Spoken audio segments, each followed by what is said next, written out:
When I was 12 years old, my mom had just started trusting me enough to leave me home alone.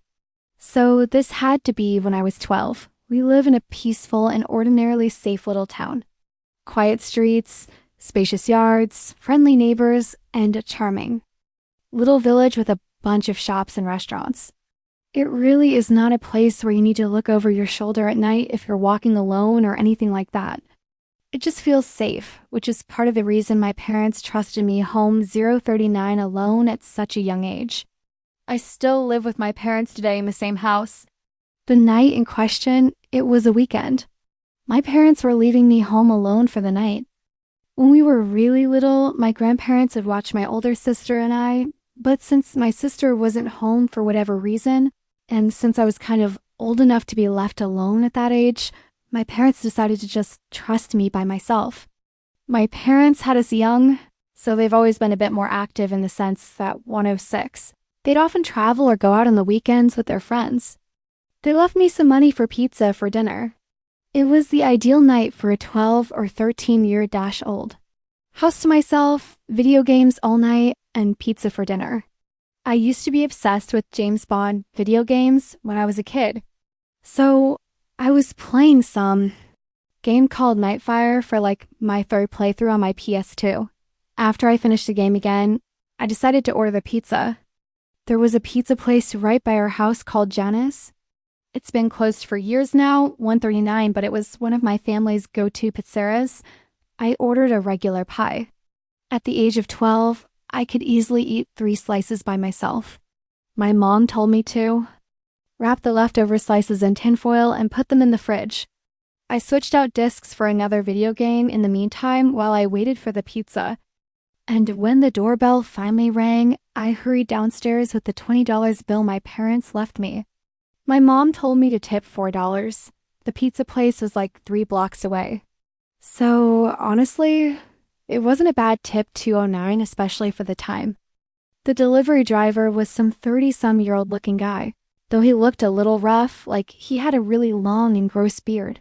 He also wore glasses and was wearing a black trucker's hat. I gave him the 20 and asked for the specific change. As he handed me the box and counted the change, he looked up at me and then looked past me into the house and said, "You alone here?" I knew it was an odd, creepy question, and my parents taught me well about being wary of strangers. I said my parents are on 243 their way home, a stupid answer in retrospect. I could have just said no, but I knew he was asking because, first of all, there were no cars in the driveway and the fact that a kid was accepting the pizza at the door instead of an adult's. After he handed me the change, I closed the door. I ate in the kitchen, probably had 3 slices, and then wrapped up the rest of them and put them in the fridge. I went back upstairs and played my other James Bond PS2 game, Agent Under Fire. I liked this one less 312 the Nightfire, but it was still good. Hours go by of me playing. It was probably 11 o'clock when the doorbell rang. Naturally, thinking it was my parents, I rushed downstairs to the door. I said through the door, "Mom, Dad," but an unfamiliar voice on the other side said, "Hey, I need help. They said they need to use a phone." I said, "Who is this?" And he repeated that he just needs to use a phone. I didn't want to peek through the window because, quite honestly, I was scared. I decided to go upstairs and ignore it. I knew from 346 common sense alone that opening that door would be a horrible, horrible idea. I was walking up the stairs, which are directly in front of the front door, when the man outside banged on the door, and I heard him say, "Wait, please. I need help." What that meant was that he saw me. He was watching through the glass at the top of the door. I turned around, and though it was dark on the front porch, I could still see the outline of the man's head. Though I couldn't see his eyes, it was obvious that he was staring back at me. I ran 416 upstairs and ran to my parents' room. The only house phone that was upstairs was in my parents' room. So I went to the phone immediately and called my mom's cell phone number. I didn't memorize my dad's number at that age. My mom picked up the phone, likely under the influence of a few glasses of wine, and then I told her that there's someone at the door asking to come in. This comment likely sobered her up instantly, As I remember, her tone shifted dramatically, and she sounded much louder and more concerned. She asked me 4:45 a few questions.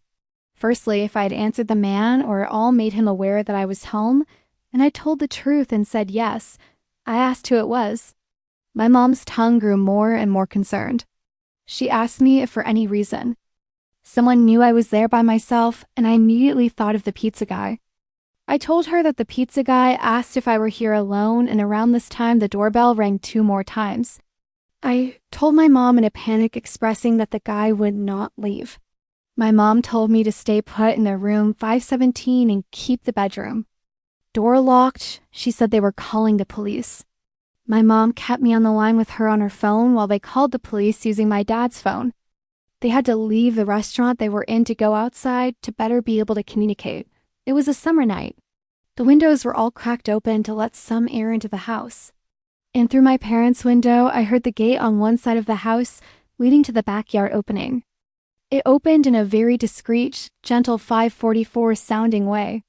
I told this to my mom, and she kept telling me to just stay quiet, stay in their room, and keep the lights off. I said quietly into the phone, "What if he tries getting in through the den?" Window? My mom would tell me to just stop talking and wait for the police. She would continue talking into the phone, feeding me updates from the police and their ETA, reminding me also to not talk. I was starting to calm down just a bit when I heard the unmistakable sound of footsteps downstairs. Footsteps of someone inside 616, the house, wandering around. I whispered this in a panic to my mom, and I heard her scream something and to the other phone to the police. Probably something along the lines of, "The man is inside the house. Hurry up." My mom told me to hide under the bed and wait there. For my 12-year-old self, it was the most horrific, unreal moment of my life. The only thing keeping me feeling relatively protected was the tiny little lock on my parents' bedroom door.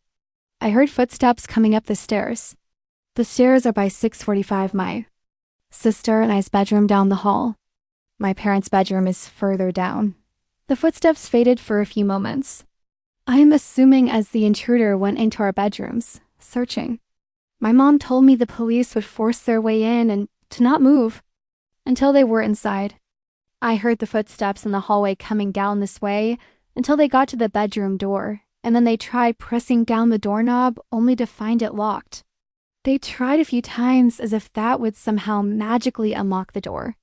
Then 7:15 there was a light knocking on the door, but the person on the other side didn't speak a word. They tried the doorknob one more time before I heard the footsteps walk back down the hallway, then down the stairs, and they faded away deeper into the house. I did my best not to burst out into tears the entire time. I didn't even whisper anything into the phone because I was too scared to make the slightest sound. My mom finally told me the police were there, but to still stay put. I was expecting to hear them kick down the 745 door, but instead I just rather suddenly heard multiple heavy footsteps and a man shouting my name, identifying himself as a police officer. I heard them coming up the stairs, and my mom gave me permission to answer them and unlock the door. There were 2 officers upstairs when I opened the door, and then 2 more downstairs. They didn't have to kick down the front door because the back door was left completely ajar. The back sliding window was also slid completely open, which was the obvious original entry point. I had to talk with 816 the police and tell them everything that happened, including my suspicion of the pizza guy, with my parents listening in. On the phone, they were en route home, and by the time they got back, there were only 2 police officers still at the house. With the police report, including a note of the pizza guy, they said they'd do their investigation. My parents brought me to Johnny's Pizzeria the next night and asked me to point the guy out if I saw him. When I didn't see him, they asked the manager which employee matched the description. 844 of the delivery guy I described. He said that would be Phil, who is currently out doing a delivery. After explaining the whole scenario, he said there's no way that would be Phil and asked us to leave the premises. Long story short, my parents made a big scene in the pizzeria, and they said they would never give them our business again. We went to the car and waited in the parking lot. We waited for almost an hour, and when he never showed up, we left. My parents thought it was because the manager called or texted the 9:15 employee, which caused him not to show back up. But who knows? My parents contacted a few lawyers who ultimately didn't take the case due to a lack of solid evidence, stating, "It would be a waste of time, basically." Ultimately, we never did go back to that pizzeria, and it wasn't for a long while after that that my parents felt safe, leaving me home alone again simply because of this incident. Ultimately, I do think it was the pizza guy, or at least someone associated with him, because who else would have known that I was home alone 9:45 that music night? W.